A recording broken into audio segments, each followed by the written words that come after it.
저한테 르꼬르비지에 공부를 하게 된 두 번째 영향은 제가 라투레트 갔을 때입니다. 그때는 이제 그 우리 가족하고 그 이제 쉬러 갔었죠. 거기는 동네 이제 그 지역 문화센터로 빌려주잖아요. 방을 빌려주고 이렇게 얼마간의 소량의 그 금액을 지불하면은 뭐 숙소뿐만 아니고 잠자리뿐만 아니고 아침, 점심, 저녁을 해결할 수 있으니까. 그때 마침 또 이제 제 아는 그 학교 친구가 그 프랑스 건축 학교 친구가 거기서 방학 때만 되면은 늘 오는 건 아니지만 그때 마침 투어 그러니까 라투레드 투어를 하는 그런 그 아르바이트를 하고 있더라고요. 그래서 그 친구가 이제 갑자기 일이 생겨서 나보고 투어를 책임지라는 시작을 했었죠. 그러면서 그 전에 혼자서 이제 그 혼자서 답사를 한 적이 있습니다. 그때 이제 사크리스티라는 성구실 밑으로 해서 지하로 해서 크립트라는 공간으로 나오는데 거기에 나 딱 들어서는 순간 그 보이는 장면이 저한테는 어마어마한 충격을 받죠. 그래서 그거를 이렇게 한 1분 동안은 제가 숨 넘어쉬고 그걸 쳐다봤던 적이 있어요. 그래서 너무나 뭐 감동 이상의 어떤 그 장면이기 때문에 하나는 르꼬르비지에를 봉피드 센터에서 어마어마하게 그냥 나한테 다른 모습을 보여준 거 하고 그 다음 직접 그 라투레트에서 본 장면이 이제 나를 그 건축 공부를 하지 않으면 안 되게 만들었다. 뭐 이렇게 이야기할 수도 있을 것 같습니다. 혹시 르또론에도 가보셨어요? 거기는 못 가봤어요. 왜냐면 그게 이제 라툴레트의 원형이 사실은 르또론이라는 그 수도가 맞잖아요. 그거를 보고 그 영감을 가지고 이제 그걸 굉장히 모던하게 바꾼 뭐 그런 거여서 저는 보긴 봤거든요. 근데 르또론에도 굉장히 좋더라고요. 그 공간 자체도 그렇고 그다음에 그 안에 있는 작은 성당도 굉장히 공간도 엄청나게 좋아서 저도 그 르또론에서도 감동을 받았고 저도 라툴레트 갔을 때도 굉장히 또 저도 나름대로 감동을 받았는데 저도 한 4번 정도 갔었거든요. 아마 건축의 시작이 사실은 우리는 르꼬르비제로부터 시작되는 게 아닌가. 맨 처음에 그 감동받았던 사진을 봤지만 감동을 받았던 게 르꼬르비제 건물. 뭐 예를 들면 롱샹이라든지 금방 말씀하신 라툴레트 아니면 빌라 사부아 같은 그런 것들의 사진을 보면서 이게 건축이라는 게 이런 거구나.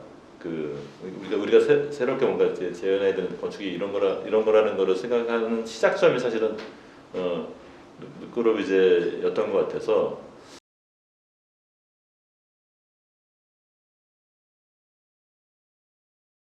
근데 작품으로 보다도 오히려 저는 이제 그 사람의 사상 체계를 갖다가 이야기하는 게 더 낫다고 보거든요.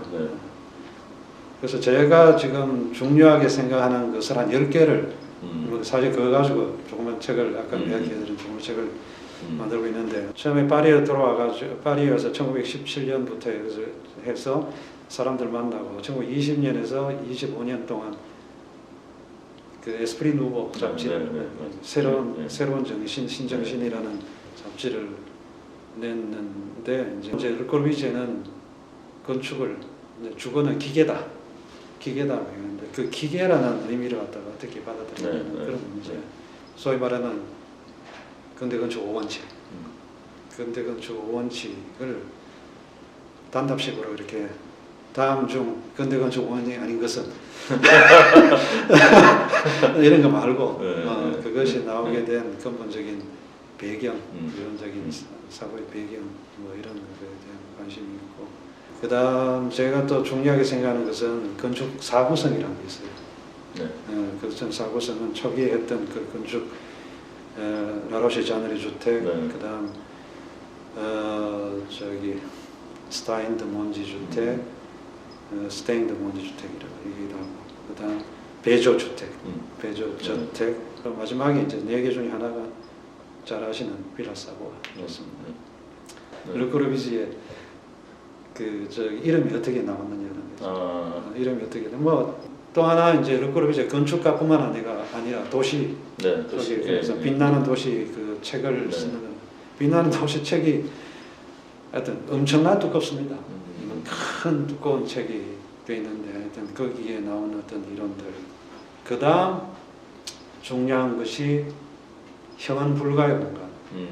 형은 불가의 공간. 이제 이거를 종교적으로 해석을 많이 하는데 저는 절대 종교적으로 해서 그 양반이 종교 몇 가지 중요한 종교 건축을 했지만은 종교적인 어떤 그런 거는 전혀 관계가 없습니다. 본인도 그런 이야기를 했고. 근데 그때 이제 종교 건축에 빠져들어간 게 아니라 관계를 맺어준 사람이 구뚜리의 신부라는 사람은 하여튼 아르사크레 그러니까 Sacred Art라는 잡지를 발간하고 있었어요. 그래서 이 양반 주장은 뭐냐? 그 시대에는 하여튼 이런 신성을 표현할 수 있는 사람이 따로 있다.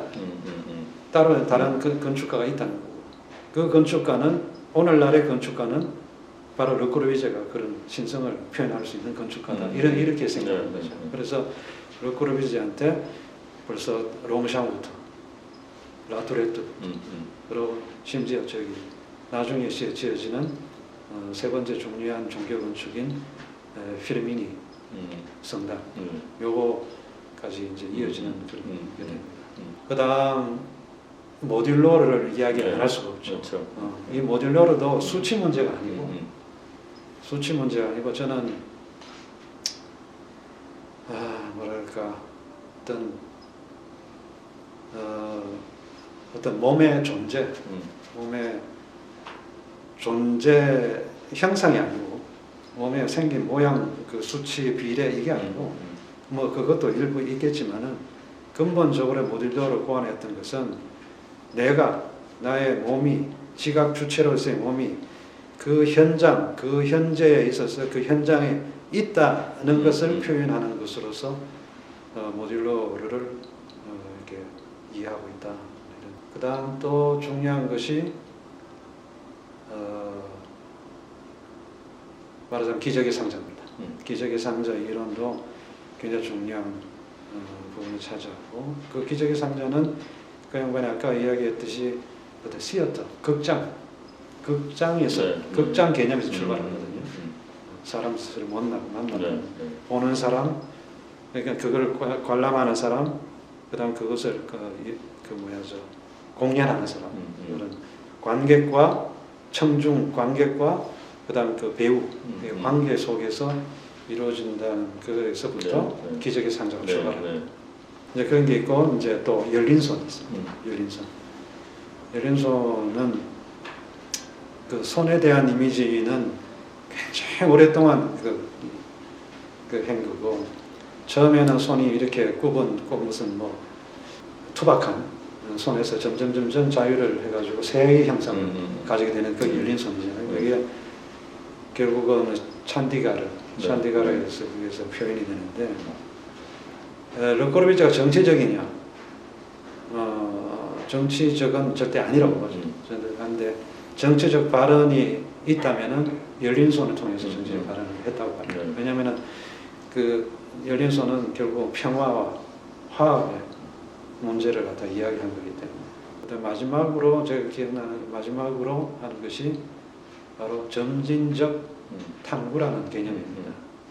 자기가 생각했던 개념화를 보면은 개념화를 시켜서 그것이 무르익어서 하나의 그 완성된 폼으로 나오는 데 있어서 굉장한 과정을 거치거든요. 그래서 같은 테마가 수십 년에 걸쳐서 계속 발견되는 게 있습니다. 그걸 본인은 그야말로 제가 이야기했던 점진적 탐구라고 그래요. 그래서 제가 디자인이라고 이야기 안 하는 이유도 그러한 하여튼 굉장히 오랜 시간에 걸친 어떤 사고의 결과로서의 건축 그 어떤 형태지. 그것이 뭔가 이때는 뭐가 맞겠다 그런 그 아주 굉장히 그 뜬금없이 나온 건 아니다 라는 측면에서 이야기합니다. 2016년에 르 코르비제가 유네스코 세계유산 그 건물 17개가 전 세계 17개가 등록이 됐잖아요. 단일 건축가로서 그렇게 유네스코에 그렇게 통으로 그렇게 등록된 건 처음인데 프랭크 로이드 라이트 건물이 아마 등록을 시킨 것 같은데 전 세계 사람들이 모여가지고 지속적으로 노력을 해서 유네스코 처음에는 거부당했고 전체 동의를 못 하다가 끝내는 이제 전체 동의를 얻는 거기에는 르 코르비제 건물이 이제 그 하나가 우에노 박물관 우에노 공원에 있지 않습니까? 일본 이제 그 일본 인도 그다음 무슨 아르헨티나 그다음 유럽에서도 여러분 스위스 프랑스는 말할 것도 없고 이런 그 전문가들이 모여서 유네스코에 회의를 투표를 거쳐가지고 이제 그게 된 거고 거기에 이제 평가가 근대 건축의 유효성을 증명해 보였다. 그리고 그 이후에 지대한 엄청난 그 후배들한테 영향을 미쳤다라는 걸로 평가가 되어 있어요. 그래서 근대 건축이라는 것과 르 코르비제는 뗄래야 뗄 수 없는 그런 상황은 확실한 거죠. 근데 제가 바라고 싶은 거는 하여튼 근대 건축 그 르 코르비제 이렇게 되는 것이 아니고 근본적으로 과연 근대 건축 르 코르비제 그렇게밖에 할 수 없었던 이유에 대해서 좀 이해가 필요하다. 그런 얘기죠.